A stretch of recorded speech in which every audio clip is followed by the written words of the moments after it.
And we are live. Hi, my name is Barbara VanDenburgh. I am the books editor for USA Today.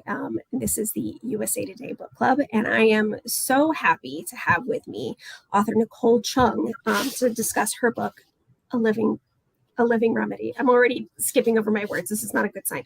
A Living Remedy. She's also the author of the 2018 memoir, All You Can Ever Know. This is an autobiographical work, and it is, I cried while reading it. I'm going to try not to cry while talking about it, but I cannot make any guarantees that you won't cry while reading it. I'm a huge fan of your writing. Also a huge fan of your social media presence, and especially Peggy the dog.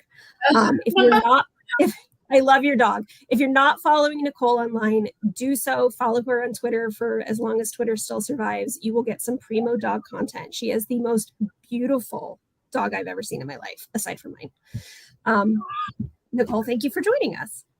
No, thank you so much. It's my pleasure to be here. I would be happy to talk about your dog for 30 minutes, but we're going to talk about your book instead. Okay. I feel like, in addition to just being a really beautifully written book and a beautiful read, I feel like it's a really important book for people to read. You have written this just very stirring emotional memoir about the death of your parents. Could you, and what led up to it, and the aftermath and the grief that you had to wade through during COVID-19, during the pandemic. And very early on, I was struck by something that you wrote. You go, in this country, unless you attain extraordinary wealth, you will likely be unable to help your loved ones in all the ways you'd hoped.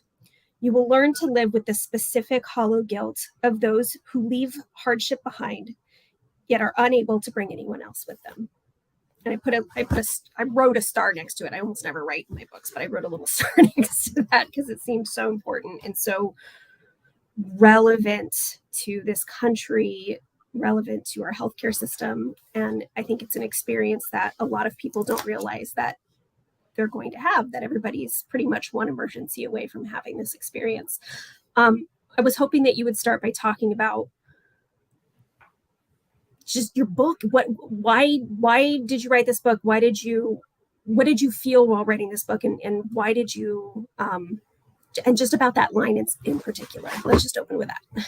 Yeah. So, my father and mother passed away within 2 years of each other. My father died in 2018. He was 67 years old. And in his case, his death was really sped by years of financial precarity, failing safety nets ultimately, and a lack of access to healthcare specifically. And it was something I knew intellectually, even when he was in decline. It was something my mother and I talked and worried about, and actually felt a lot of regret and even guilt about, in that way you do when you love someone and you just want to be able to lessen their burden and do all you can to help them. And we just kept, both of us, running up against the reality, like the limit of what we were really able to do, because my parents were uninsured for so many years, as was I growing up in their house. And even when they had insurance, sort of in that underinsured population where it was incredibly hard and expensive to access. And neither my mother nor I believed that death at 67 was an inevitability for my father. We both just believed that if he'd been able to have the ongoing care he needed all along, not just toward the end of his life as kind of a crisis response after so much damage had been done, we both felt, we could have had more time. He could have had more time. And this is such a common aspect of illness and grief in this country, because of our inequitable systems, because so many people are left behind by our failing structures, by our broken safety net. I know that my family, my father, my parents, and I were far from alone in this. And yet it was this aspect of our grief that it's an aspect of grieving in this country, of getting sick in this country and trying to get by in this country that I didn't see as much of in like grief stories, for example. Right. And yet, right. But for me, for my mom, it was just like inseparable. It was something we had to grapple with. And so I did start to think maybe this is something that I could write about eventually. And I had kind of started working on this book. I had sold it on proposal. And then very shortly after that, my mother was diagnosed with terminal cancer. And of course, everything changed at that point. Like our lives changed and the world changed, we were both still mourning my father, still trying to figure out, okay, like what are our lives going to be? What's our relationship going to be? What are our obligations to each other? What do we want our relationship to look like, moving forward without him? And then we were thrown into this new crisis. And then the COVID-19 pandemic followed that very quickly. And so sort of like these dual emergencies that we were trying to meet together and also apart, because I lived by then across the country from my mother. And so it was, I actually took a very long break from writing at that point. I wasn't sure. There were times I wasn't sure if I'd ever be able to get back to it. It didn't feel nearly as important, of course, as like focusing on her, focusing on my family. But again, I think one reason I wanted to write about her illness as well and my grief for her after she passed is just that, again, I was just struck by how many people were going through similar things at that point in the pandemic. My mother began hospice care right at the start, and I knew so many people who had live streamed funerals or who weren't able to be with loved ones when they were sick. And it was another obviously deeply painful experience, but it was one I suppose I felt sort of called to write about if I could, to try to like give words, put language to this like surreal experience that so many people were going through at that time. I think one of the things I appreciate so much about your book is that it talks about money and not having it and the effect that has on your life. It's a very, working class experience. There's most people in this country, myself included, my family included, don't have enough in savings to weather a serious emergency. Like most people can be ruined instantaneously by a bad diagnosis because the safety net is so flawed. And as I get older, I become more and more class conscious and realize that there's not enough working class stories, that there are not enough working class grief narratives even. And I'm wondering, was there anything that you were able to turn to for inspiration as you were writing your book, or maybe even just experiencing your own, even without writing the book, just experiencing your own grief? Was there anything that you were able to turn to, any other writers or artists? Yeah, that's a great question. I mean, when I'm really in the thick of it with like a large nonfiction project, especially memoir, I tend to sort of avoid reading other memoirs just because I kind of don't. It's something about that true storytelling voice. You're striving for this deep emotional honesty and authenticity in your own work. And I love reading memoirs, but I find it hard to do when I'm working on one. I mean, what I read most often actually writing this book was poetry. And a lot of it was poetry about grief, or like, touching on it. Death is something that a lot of poets have thought and written a lot about. I mean, there's particular poets I can think of. Linda Paston, who passed away recently, is just a very important poet to me. And she wrote like beautifully and movingly about grief, including grief for parents. Marie Howe, the title of this book is taken from a phrase in one of her poems from the collection What the Living Do, which is extraordinary, and was just one of the first works I read, focused. One of the first books of poetry I read that was really focused on the grieving experience and like what comes after. I really love Ocean Vuong's recent Time as a Mother. I came to that a little bit later in my process, but his writing is very important to me. So and I read so much Ada Limon during the pandemic, just in general. And poetry really kept me company writing this book. And I think, obviously, I'm not a poet. I cannot do what they do. It feels like magic to me. But I do think like some of that spilled over into my own writing. I don't know, there are times when like it felt more lyrical than my writing tends to. And I think I entered kind of a meditative state almost while working on some of the chapters in this book, which is new for me. And some of it was just about having a little more time to breathe and a little more space than I have had writing other things. But some of it probably was, I was reading poetry like every day. I'm surprised to hear that you don't write poetry because it is such a lyrical, beautifully written, just like on a sentence level, it's really beautiful. That means a lot to me. It does. You write in the book that your family, at some point you realized your family didn't even just live paycheck to paycheck, that they lived emergency to emergency, right? From car breaking down to somebody gets sick to, the water heater breaks or whatever. It's emergency to emergency. But also that you were sort of protected from knowing that too deeply until a certain point. At what point did you become aware of how precarious the safety net was for your family? So I had, in the way I think a lot of us have growing up, a very gradual, like slow growing awareness of these things. At least in my family, there were a lot of things that weren't talked about, particularly related to money. I think my parents didn't want me to worry. I think they thought it wasn't my business, which kind of fair. And so like a lot of kids, and I was an only child, very watchful, very aware of my parents. We were living in a small house. Like I heard things, but I mean, like, it's not like I was included in family budgeting discussions. So I distinctly remember being like in high school, which is when emergencies started happening. My father's ongoing medical issues, my mother's sudden ones. High school, when I was a freshman, was the first time she was diagnosed with cancer.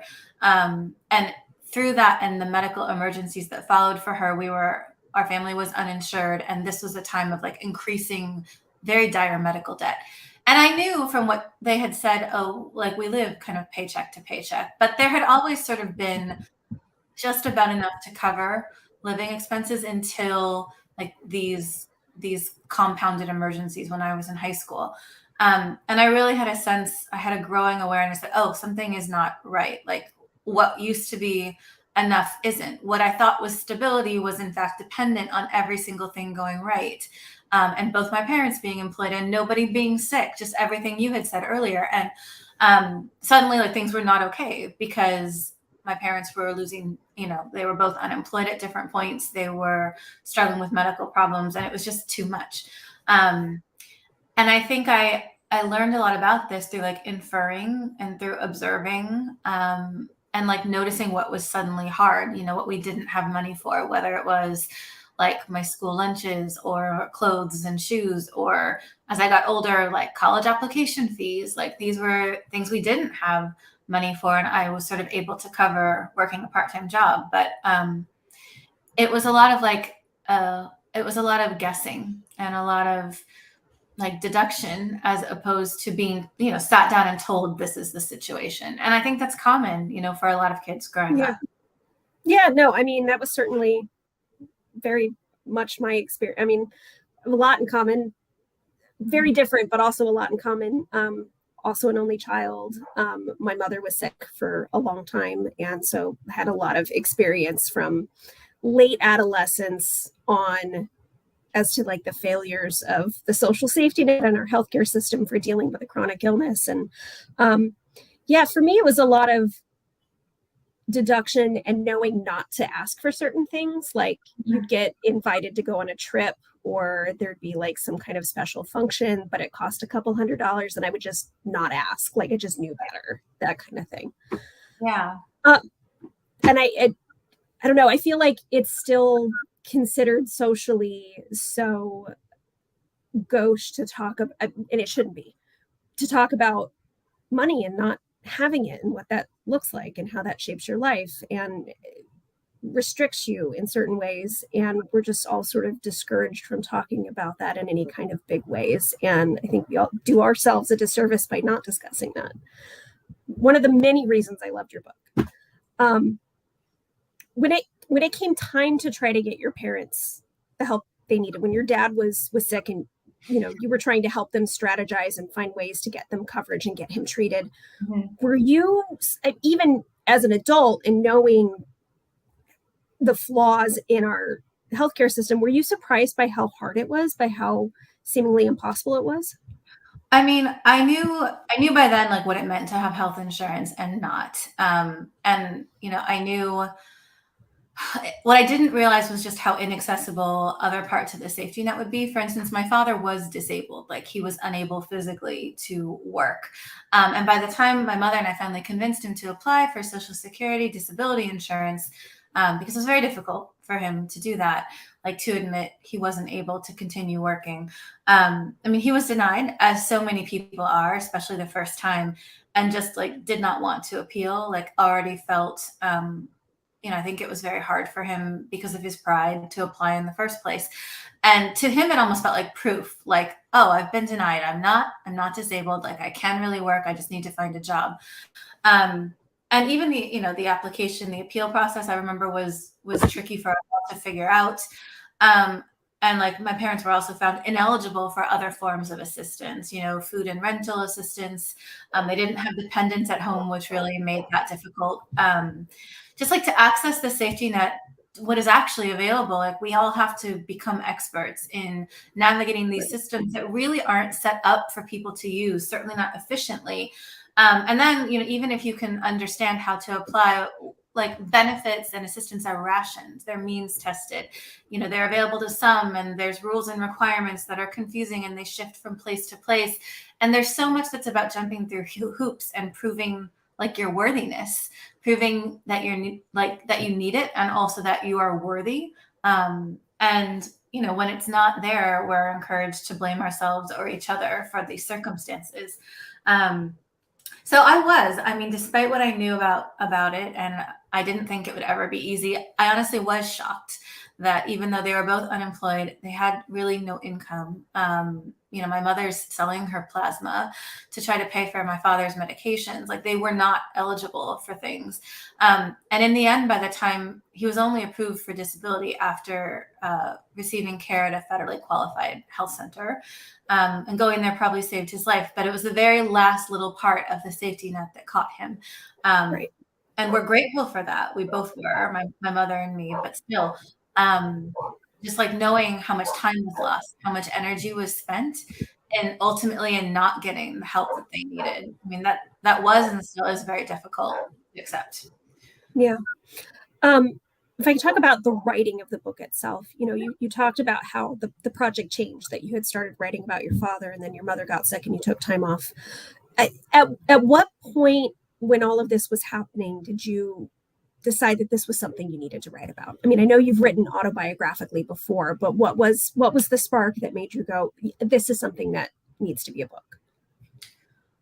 It's hard. I mean, I think it's interesting because this project changed so much. Like the project as I initially sold it was very focused on my father, like the experience of losing him, confronting the failures of the healthcare system and the social safety net. And, not because I thought it was a unique experience, but because I know it to be very common in this country. And, something you said earlier, like most people in this country, we face illness or we face crisis or we face loss without all of the resources and all of the support that we actually need. And like the deck is already stacked against us, but we still feel obligated to help one another. We still want to take care of each other. How do we do that?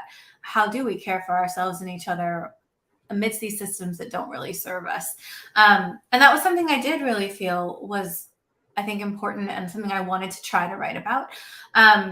What I didn't know, of course, is that I would be writing about that experience of losing both of them in such a short time span. So that wasn't an all at once realization, like a spark that happened gradually as my mother got sick, and then as the world began facing like this crisis, this pandemic. Those were things I could never have predicted and did not set out to write about, of course, but had to find their way into the story because ultimately there was no writing about my grief, and especially about losing my mother, without at least some of that coming into the story. You write, the last portion of the book is about kind of your grieving process and grieving your mother and your parents, and how did you write? I mean, it's such a dumb question. You obviously you just did it, but you're such a good writer on just like a sentence level. There's such care and consideration. It's such a beautifully crafted book. Like how did maybe it's an unanswerable question, but how did you write it? No, I mean, it's true. As I said, there were many times I thought this book was just not, I didn't know if I'd be able to get back to it or to do it justice. And I mean, I've always had like a very, I've always been able to work. I've always been able, even in the middle of grief, to write. And what was hardest about writing this book, I mean, apart from the fact that we're talking about like immense grief and trauma, was just like having to form a completely different relationship to my work and my writing, having to trust myself that I just knew there were days physically or emotionally that I couldn't work on this, trusting that the story would be there and that I would find my way through, if I was meant to write it, if I could really get there.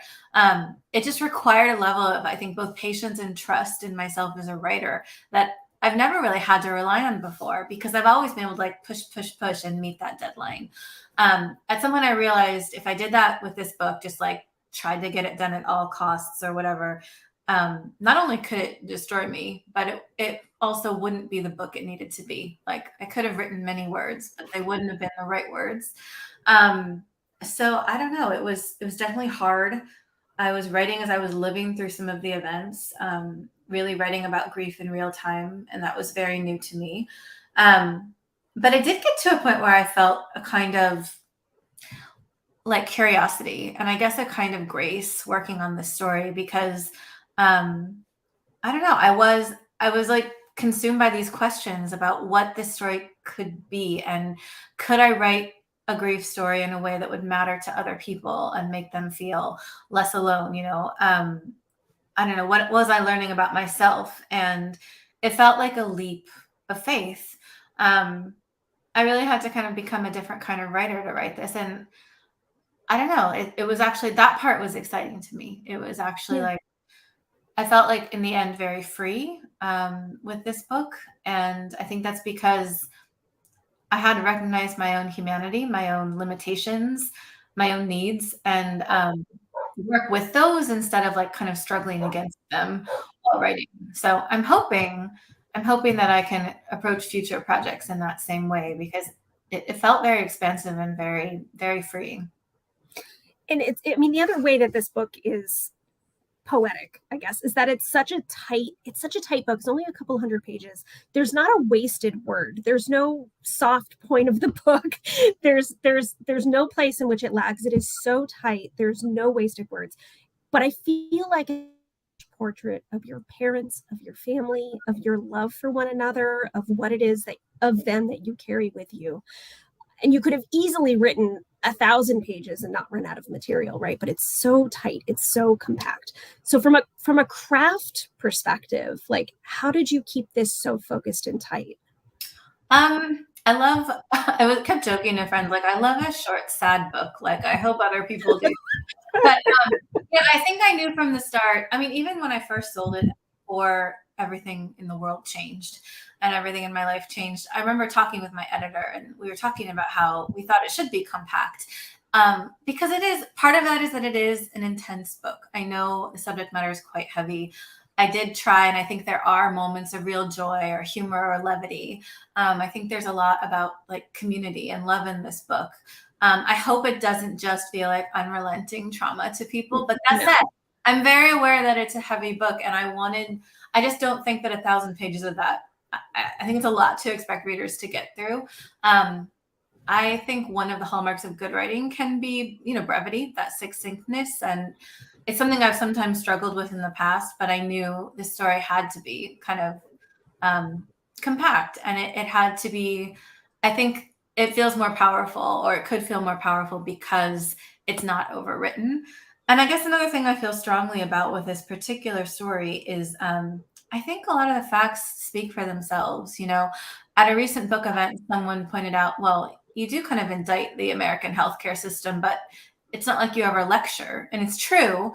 I mean, I You really, don't have to. right, and that's what I said. I felt as though just presenting the facts was pretty damning. And I also trust readers, and I don't think it's my job as the writer to tell them feel this way.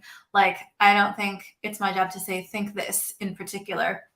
I like to trust readers and hope that if they show up and if they stick with me, like they are going to be able to follow, and they're going to see kind of what I see, but also they'll bring their own thoughts and emotions and experiences to it. Excuse me. So, I don't know. I just really felt from the beginning, as the book was taking shape, it didn't need me to overwrite or over sentimentalize or editorialize. Um, I don't know. And I guess another hallmark of mine is I'm not a terribly sentimental writer. I think it's hard for a memoir to hold that, and hold the grief. So yeah, my approach was very direct, but I think it works for this particular story. Yeah, definitely. And I wanted to ask you also about the complexity of grief in a pandemic, right? Like I know so many people were grieving and have lost loved ones, and it was a really confusing, overwhelming time. I'm just wondering how that general atmosphere of grief and loss in a pandemic affected you in your grief journey as you had lost a parent of something that wasn't directly related to the pandemic. Right. I mean, it's so my mother did not obviously die of COVID. She died of cancer. But like she died of cancer in the spring of 2020. And so COVID was this thing that was the backdrop to all of those deaths and affected how and whether people were able to like grieve and grieve together. My grandmother actually passed away a month before my mom in April 2020, and we still haven't had a funeral. Like my mother and my aunt weren't even allowed to be present at her burial. You know, that was the reality of that time. I think sometimes we forget but how many people went through experiences like that. But I think it's very important to remember. Excuse me. As for like kind of writing this and grieving during the pandemic, I think, when someone you love dies, it can feel like such a betrayal in a way when the world kind of picks up and continues to move on. And it was so surreal grieving my mother while we were still at home, while we were still in isolation, and when everybody I knew was grieving like something or someone, which is not to say I was like glad to have that company. Mhm. Obviously I would have much preferred to not. I would have preferred we weren't all going through it. But I will say, I don't think anybody in my life had to dig very deep to understand like what I was going through, because everybody had lost something. They might not have lost a loved one, but they lost an experience that really mattered to them. They lost like an opportunity. They were losing time with loved ones that they weren't going to get back, and they knew that. And so I do think there was this like immediate understanding of what it meant to grieve. And I don't know, I felt, even though I was grieving in isolation, like people couldn't be with me, I did feel a lot of people reached out, and I felt very held and very like understood in that. Um, and I hope that reading this book is a similar experience for people who have, grieved whatever and whoever they may be grieving, because I think it can be a really precious thing um, to have someone or to have a story like keep you company in that, and be space for that. So yeah, but I don't know. It was The pandemic was just a strange time to be. I say that like it's over, and it's not. But the first year or two when we really weren't going anywhere, it was a very strange time to be working on this book. Um, and at the Well, same, and it, oh, sorry, go oh, ahead. I'm sorry. No, I was wondering if you have complicated feelings about the pandemic.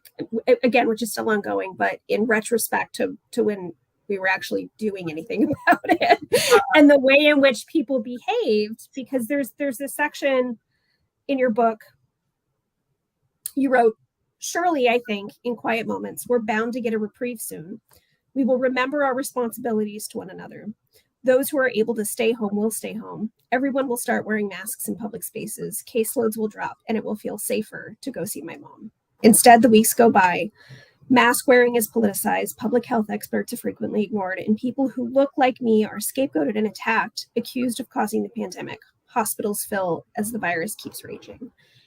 And you lost a lot because of you already had lost a lot because you'd lost your parents, but you lost more even when your mother died. You weren't able to go to the funeral. You had to try to arrange to get somebody to record it so that you could be present via Zoom. And, you lost a key part of the grieving process, not being able to be there with her during this. Like, do you have complicated feelings about the ways in which people behaved at that time, or even still? Um, I certainly remember feeling at the time like confused and angry, like what is going on. First of all, there was so much confusion about like the virus itself, and like we didn't really know that much about it or how it it spread, I mean, there was a lot of questioning of masks and do cloth masks really help and all of that. And there wasn't enough PPE. I really, I don't know. It's hard because like perspective it changes things.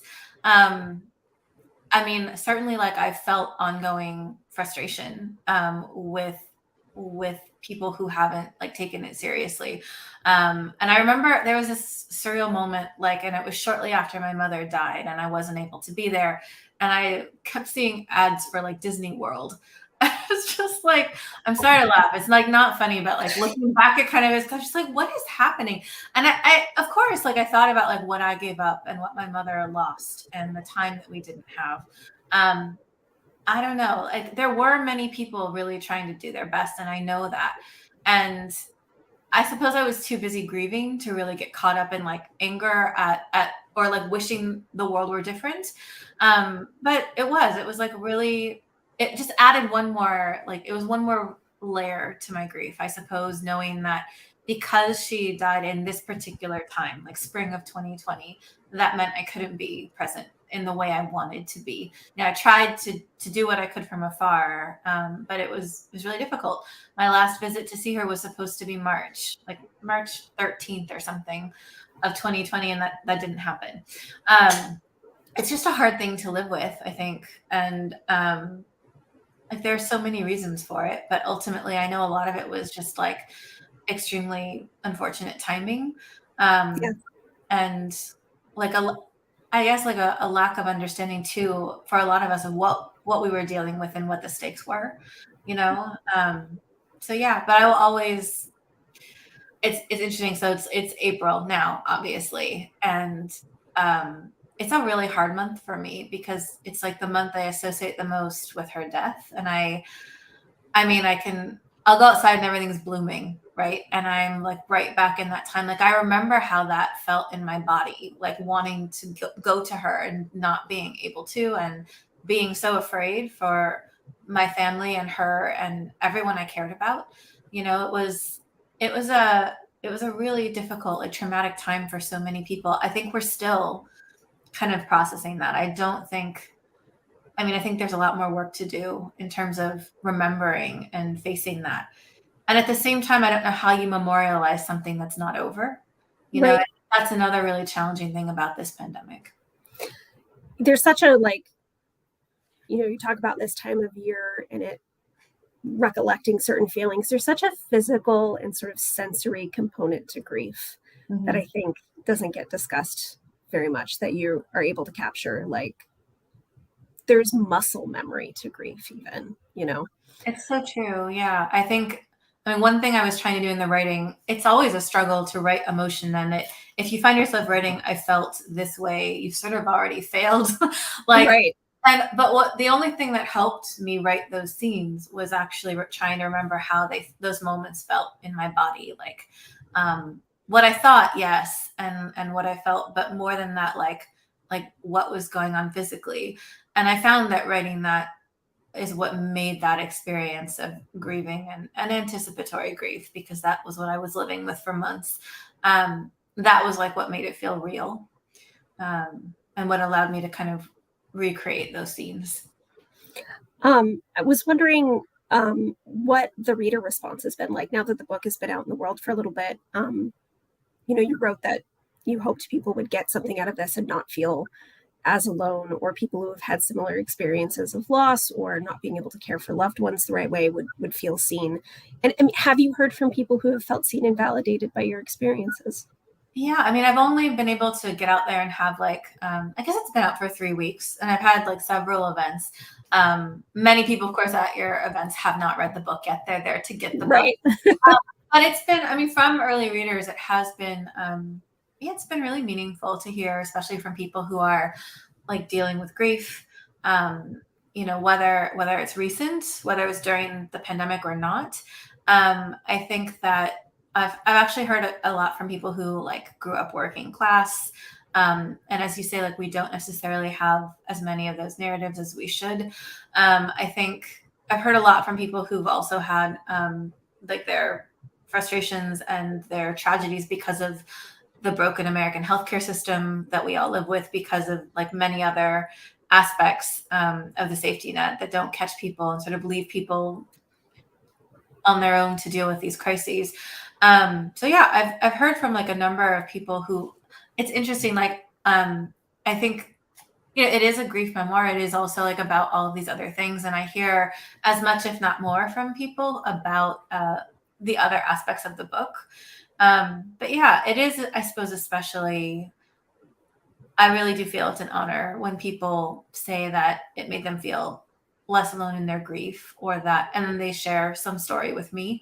It's a lot to carry, you know, but I do really feel honored by it. I will add myself to that column of people. Just one of the reasons I wanted to talk to you and encourage people to read this book so much is because of how deeply it made me feel. I, again, had some similar experiences, grew up working class. And the thing that sort of like broke me and then healed me in the book was writing about the guilt that you felt not being able to take care of your parents financially, materially, and all the ways in which they needed to be cared for. I had a mom who was sick for a really long time. She had a chronic illness, and we got a visit from, I think it was like an insurance social worker. It was like somebody with the insurance company who was like trying to help us figure out next steps because she had fallen. Her motor skills were deteriorating and she had fallen and had to go to the hospital. And so they came to the house, and I'm expecting them to be like, okay, well, they're going to cover, you know, this sort of accessibility ramping in your house, or they're going to send somebody to come check on your mom a couple times a week. And it was the advice that and this is my mom fully covered by health insurance. The advice that this social worker gave us was to join a church. Wow. And and we weren't a religious family. And she's like, well, just join a church and make friends who will come stay with your mom during the day. Wow. And I'm like, you're a health insurance, like social, you're supposed to be helping us. And your advice is to join a church. And I was struck though. I mean, I kind of broke down reading the book when you talked about how much the church helped your parents. Like your parents were very actively involved in the church. And it really is community that ends up helping us and saving us so much where these systems fail us. It's true.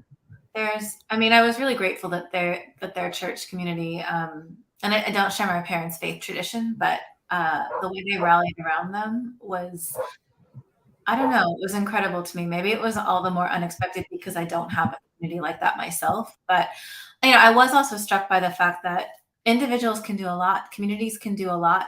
But there is such a focus on individual and community responsibility. And I think sometimes like that lets entire failing systems off the hook, you know? In the end, there was so much my parents' community could and did do for them. And there was so much they couldn't, you know, just as there was a lot I was finally able to do, especially for my mom. And just like so many things that I could never have done. I mean, I wrote in the book about, for instance, like just the cost of home health care and how at some point the money was going to run out and we were all going to go bankrupt. And, you know, I had like all of these ideas for what to possibly do, like stopgap measures, but it would have just been piecemeal, you know, Right. other solutions. It wouldn't have been what she needed. It was just, and this was like with all of our resources and with a great deal of privilege, you know. So I think about that. Like I think there often is such a focus on individual responsibility, or like even what we can do for each other, or what a child should do for their parents. And like, that's all well and good to a point, but ultimately individuals are not going to be able to make up for systems that don't help when they should. And in the end, like my parents' needs, and it sounds like your mother's needs, were just like too great for us individually to shoulder. As much as you want to, you can't. And we're made to feel as though it's all on us. Yeah. Well, I mean, I thank you so much for writing this book, and I thank you so much for joining me to talk about it today. It is an absolute honor and privilege to talk to you about this book. Can I ask if you have anything that you're working on or planning to work on in the near future, if you're able to talk about it? I mean, I have a book out actually later this year. It's a very different type of book, but it's a young adult anthology of short stories, and all the stories are by adoptees of color. So I'm excited about that. It's my first book in that space. But beyond that, beyond this year, I think I'm actually trying not to put a lot of pressure on myself, figuring out exactly what's next. I know after a book like this, I'm going to need some time, and it's just going to have to feel like the right project. There's a lot of things I'd like to do, but I want to make sure what I do next is the right thing for me to be working on. So I don't know exactly like what the next solo book is, but I don't know. I'm excited to find like more time for writing post tour, and it'll be one of those things that I keep asking myself. Well, Nicole, thank you so much. I can't wait to read the anthology and whatever you write after that. Thank you so much, Barbara. Thank you for joining us.